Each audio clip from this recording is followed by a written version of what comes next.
தயவு அருட்பெரும் ஜோதி தனிப்பெரும் கருணை இருத்தல் இருத்தல் என்றென்றும் என்றென்றும் எப்பாலும் எக்காலும் இருத்தலே பெற்றேன் என்பது வள்ளல் பெருமானுடைய சத்திய வாக்கு.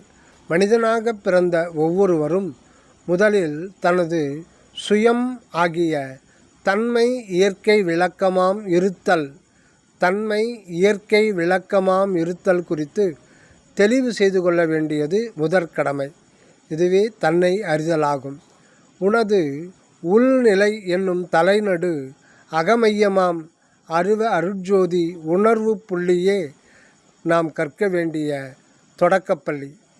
வள்ளல் பெருமான் திருப்பள்ளி எழுச்சியில் முனைப்பள்ளி இணைப்பள்ளி என்ற 2 சொற்றொடர்களை சொல்லியுள்ளார். முனைப்பள்ளி பயிற்றாது எந்தனை கல்வி பயிற்றி முழுதும் உணர்வித்து என்கின்றார். அதாவது முன்னிலைவடு அந்நிய அனித்திய பொருளுலகை புற ஆசிரியர்கள் மூலமாக ஏகதேசம் அறிதல் முனை பள்ளி பயிற்றல் ஆகும். உள்ளிருக்கும் உள்ளொளியாகிய உண்மை குருவின் மூலம் என்னை அறிந்து உள் விழித்து பள்ளி எழுதல் சாகா கல்வியாகும்.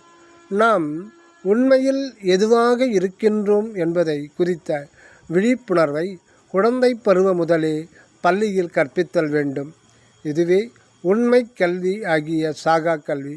இதனால் உண்மையும் அன்பும் கருணையும் அமைதியும் ஆனந்தமும் அழியா நித்திய வாழ்வும் உண்டாகும். மற்ற முன்னிலைபடு அந்நிய பொருளாகிய ஜடமானவற்றை அறிதல் வெறும் பிழைப்புக்கான படிப்பு, தன்னையறியா படிப்பு. இது வாழ்வு தாரா. இது விலங்கியல் வெற்று பிழைப்பு. தன்னை அறிய முற்படல் தகும் தவம், பின்னை அறிய பிற்படின் மிகும்